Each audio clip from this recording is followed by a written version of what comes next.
Selanjutnya, kita setelah membahas yang namanya laporan laba rugi, kita akan membahas yang namanya neraca keuangan. Aku mau kasih satu analogi dulu buat kalian gampang banget berpikir yang namanya neraca keuangan ini. Kamu sekarang bayangin deh yang namanya badan manusia. Orang yang badannya itu sedikit besar, itu belum tentu dia tidak sehat. Tapi kebalikannya, orang yang memiliki badan yang sedikit kecil atau kurus gitu ya, belum tentu dia kekurangan gizi. Semuanya itu tergantung sama isinya. Atau ya how the body works gitu kan. Nah sama dengan yang namanya neraca keuangan ini. Aset.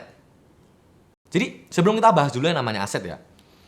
Ada 3 komponen di dalam balance sheet ini teman-teman. Atau dalam neraca keuangan. Yaitu aset, liabilitas, dan ekuitas. Ulangi sama saya. Aset, liabilitas, ekuitas. Nice. Aset itu sama kayak badan yang pertama kali kamu lihat nih. Misalkan dia asetnya jumbo banget.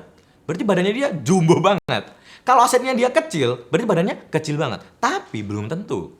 Isinya itu atau bodinya itu geraknya itu kayak ya orang yang gendut susah banget gitu. Nah itu semua kayak susah atau enggaknya itu kamu bisa lihat dari liabilitasnya dia.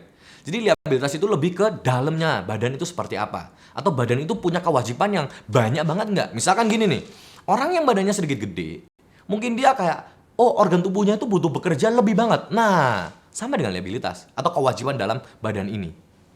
Jadi ketika dia badannya besar, asetnya besar, kita harus lihat nih liabilitasnya kira-kira gimana. Kalau orangnya badannya besar, asetnya besar, tapi liabilitasnya kecil, berarti dia anggap aja sehat-sehat aja dan nggak apa-apa, it's fine gitu loh. Nah, sekarang kita akan sedikit membedah yang namanya aset, liabilitas, dan ekuitas dulu dari gambaran yang sudah aku kasih nanti. Nah, ini kalau kalian lihat, ini adalah contoh dari balance sheet. Ada 2 ya, yang tadi di gambarnya itu. Nah, kalau kalian mungkin lihat aset itu dibagi menjadi 2.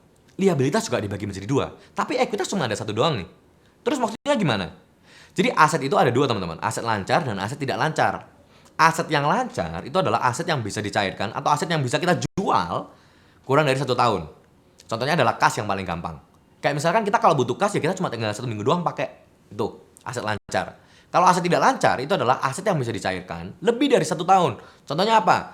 Yang paling gampang kamu kalau lihat di sebelah kanan yang pakai bahasa Inggris ini, itu adalah property, plant, and equipment. Belum tentu kalau orang mau jual propertinya dia dalam 1 hari langsung laku. Ya mungkin aja bisa kalau harganya 10% doang. Tapi kalau dia minta dengan harga yang sewajarnya, belum tentu 1 minggu laku gitu loh. Belum tentu bahkan 2 minggu laku. Bahkan it takes probably kayak ya berbulan-bulan, bertahun-tahun bahkan untuk yang laku. Apalagi perusahaan yang punya propertinya banyak banget dan gede-gede. Pasti butuh waktu yang lebih lama lagi. Nah kalau di liabilitas juga ada 2 teman-teman. Liabilitas jangka pendek dan liabilitas jangka panjang. Nah, liabilitas itu sama seperti apa yang perusahaan owes atau apa yang perusahaan itu utang gitu.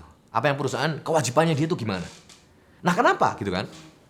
Karena liabilitas ini itu bisa menyokong modal dari perusahaan.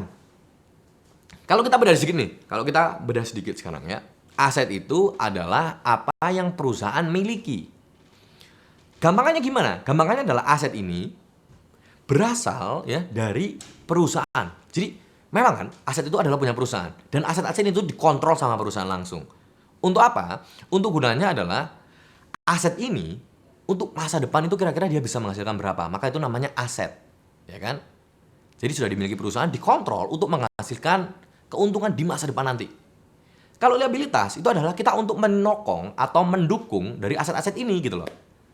Jadi mungkin kalau perusahaan ngelihat, modalnya dia tuh cukup, ya kan, cashnya dia cukup, dia bisa nambah aset lagi. Tapi kalau misalkan modalnya dia nggak cukup, dia harus nambah aset dari mana?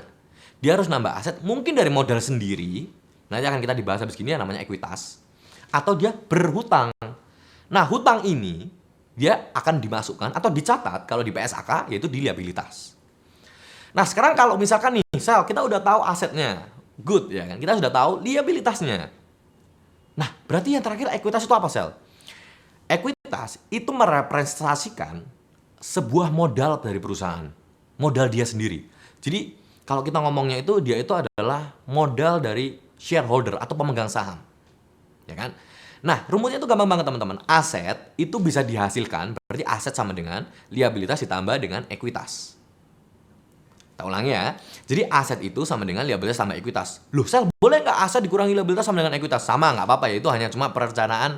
Maksud saya adalah itu cuma di persamaan matematika aja. Jadi aset sama dengan liabilitas kurangi ekuitas.